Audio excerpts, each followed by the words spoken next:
Alright, ayan, good day mga kamukha at welcome back again dito sa aking channel at for today's video ay meron tayo ditong na-receive na galing sa ating pinsan. Ayan, so ito ay niluto niya halos 3 beses na raw niyang tinunaw to, kaya lang nangitim at nangitim. Ayan, kumalat dun sa pinaglutuan niya. So yung iba hindi na niya nakuha, hindi niya mahanap, nahalo dun sa tinatawag na lagangan. Ayan siya. So kung isa ka sa ganito yung nangyari sa niluto niya, nangitim. Ayan, nangitim siya. Para sa iyo ang video na to. So tamang tama dahil maraming nag-PPM sa akin bakit nangitim yung niluto nilang ginto. So tamang tama ito, gawa natin ng content. At ang gagawin natin dito ay dahil nakikita ko meron siyang ibang metal na nahalo. Ayan, parang meron siyang copper eh. Ayan. So kung malinaw sa camera, ayan, meron siyang ibang nahalo na copper. At saka itong bandang to ay hindi pa siya masyadong tunaw. Yun. Parang gold dust pa siya, gold rust. So ito siguro ay hindi siya nalinis na husto. Kaya lagi kong sinasabi na kung magluluto kayo ng ginto, gold rust, kailangan po malinis na husto. Kailangan walang pyrites, walang buhangin, walang halong ibang metal, mga tanso, mga copper. Ayan, yun yung kailangan yung i-consider pagka magluluto kayo, kasi pagka yan hindi nalinis na husto at saka yung lulutuin, sayang yung lulutuin kasi mangingitim. Yung iba hindi siya matutunaw kasi yun nga, baka mas marami pa yung ibang nahalong metal kaysa yung lulutuin mong ginto. So ang gagawin natin dito ay ibabad natin sa nitric acid. After natin mababad sa nitric acid, yung matitira doon, yun yung ating lulutuin.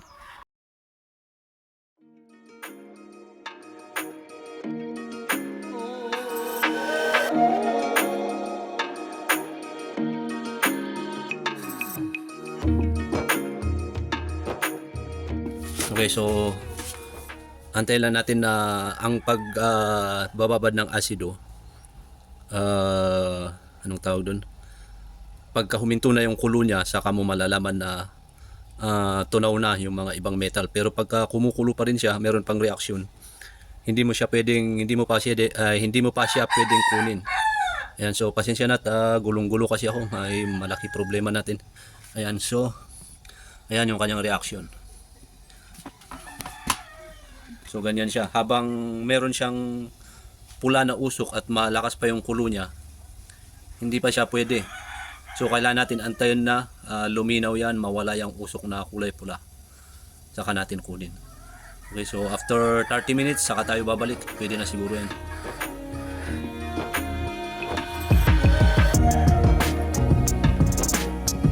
Few inches later. Okay, so after 30 minutes, puntahan natin yun kung huminto na yung kulo. Ayun. Okay na, okay na. So balnawan natin to, hugasan natin.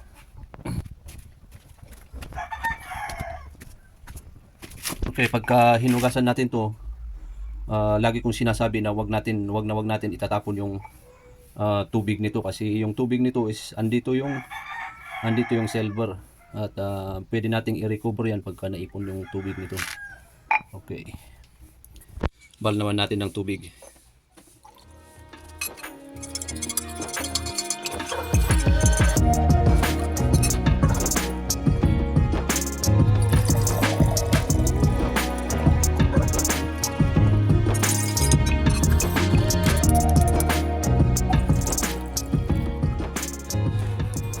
Yun, no? Ayan, so balutin lang natin to ng cellophane at diretso luto na tayo. Okay?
nabenta ko lahat yung lutuan. Ngayon wala na ako magamit.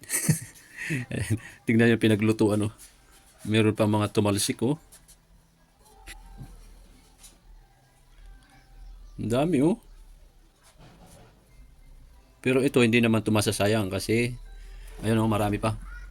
Pwede nating i-process yan sa susunod natin na video. Ayan. So dito ako magluluto kasi ito mas maganda to kasi 3 beses ko lang yata ginamit to. So pwede dito tayo luluto, dito tayo magluluto. Ayan. Pisto lang natin.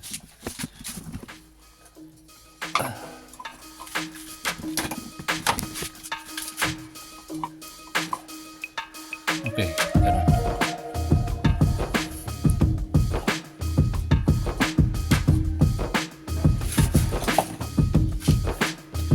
Okay, sa mga naiinip na laging nagsasabi na ang mahaba daw yung video ko. So, ito kasi hanggat maaari, hindi ko siya kailangan i-shortcut. Hindi ko siya, kung mag-shortcut man ako, yung maikli lang. Hindi ko siya i-shortcut ng talagang halos wala ka na matutunan. So, itong video na to, halos lahat ng mga video ko, bihira o kaya konti yung shortcut ko kasi hanggat maaari gusto ko matuto kayo para hindi pa ulit-ulit yung mga nag-PPM, nagko-comment na bakit ganito yung niluto ko, bakit nangitim, bakit mga ganun. Marami silang tanong. So hanggat maaari, mas mahaba yung video ko, mas maganda para meron kayong matutunan. So, ito yung lagi tinatanong sa akin. Siyempre, borax yan. Tawag namin dito is soda. At ito, binili ko lang din to sa Lazada. Mga 350 siguro, o 315, 350. Bili ko nito. Itong butane is 100 pesos lang. Okay? So, lagi ko ring sinasabi, ayan, nalilito ako. Parang lutang ako eh. Lagi kong sinasabi na, painitin muna natin yung lutuan, saka natin lagyan ng soda, at saka natin ilagay yun. Ayan, so, before tayo magluto, ayan, maisisingit muna ako. Ayan. So, yun. So, lagi kong sinisingit yan kasi meron na naman magko-comment yan na professional. Ayan, pinapaalala ko lang po. At hindi ko po sinasabi na ganito gawin nyo, ganito dapat gawin nyo. Ayan, so ito yung paraan ko lang. So, nasa sa inyo kung gagayahin nyo o hindi. Ayan. At syempre kung taga saan ka man, mas maganda mag-comment ka para alam ko kung saan nakaabot itong video natin. Ayan, para ma-shoutout ko rin kayo sa susunod nating vlog. Yun.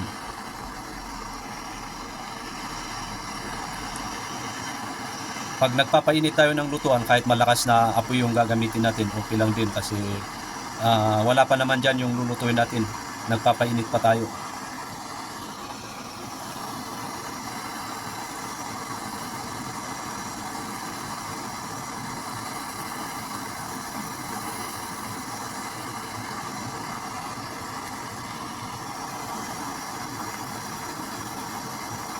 So, laging may tanong sa akin, ano ba gamit ng borax daw.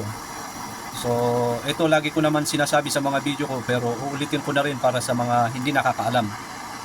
Para sa akin kasi, ang gamit ng borax, yan yung magsisilbing parang mantika nung lulutuin mong ginto. Kung baga, kung magluluto ka ng itlog, yun yung parang nagsisilbing mantika niya.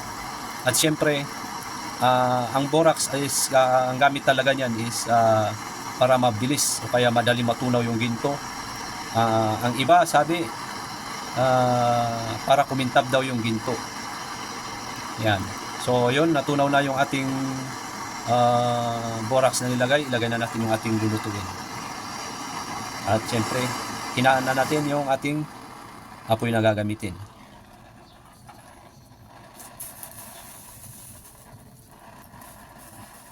Dumikit pa eh.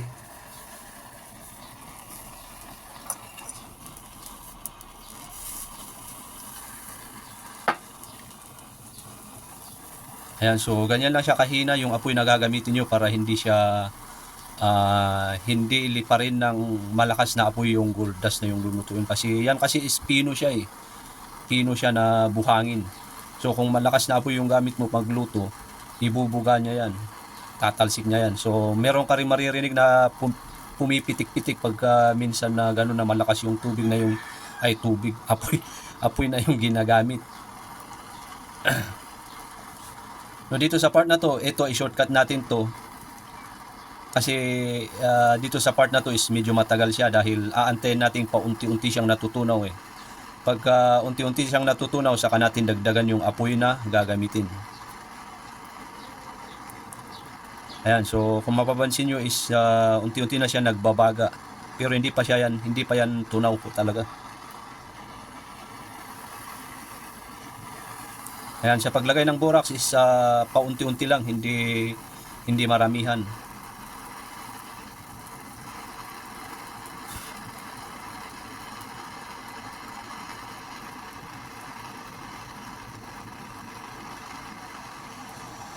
Okay, so sa oras na to ay nilakasan ko na yung apoy kasi kung mapapansin nyo ay unti-unti na siyang natutunaw. Ayan. Medyo malabo lang yung camera natin. Ano ba yan?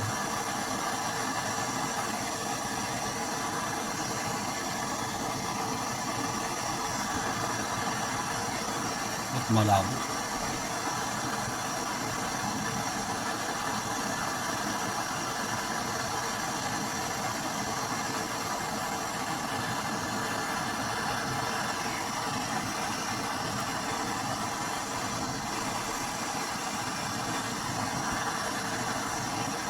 Yun.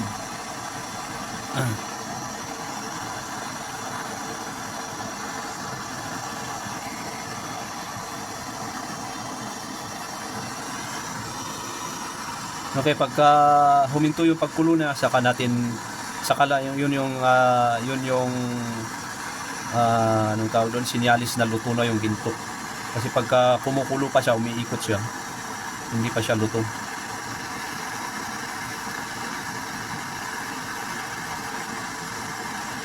Yun.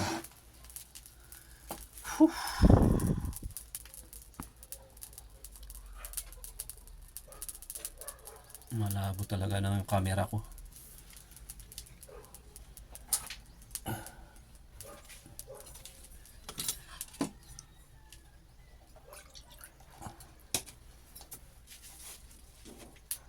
Ayo, dumikit.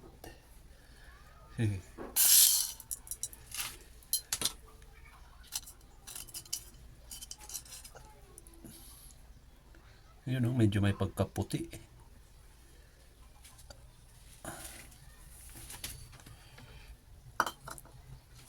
Kaskas natin sa borax.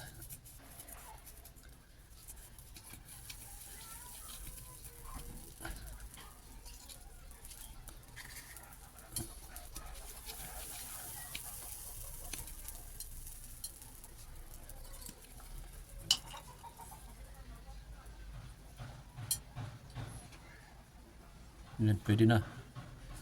Pwede na to. Ito na siya maginaw.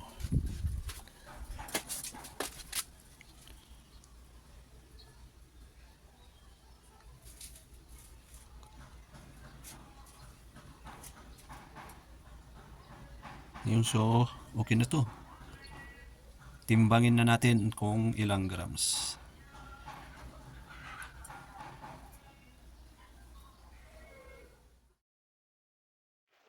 Alright, ayan. Yun meron tayong na-recover na 1.7 grams. So, kanina nung hindi pa to luto, nagtitimbang siya ng 2.1 grams. So, nagbawas siya ng 400, 400 milligrams yung kanyang nabawas. Kasi ang timbang niya ngayon is 1.7 grams. Yun. At kahit papano naluto ng husto. Pwede na to. Sa tingin ko mababa to sa 18 carats, baka nasa 16 carats to pababa. Kasi medyo may pagkaputi siya eh.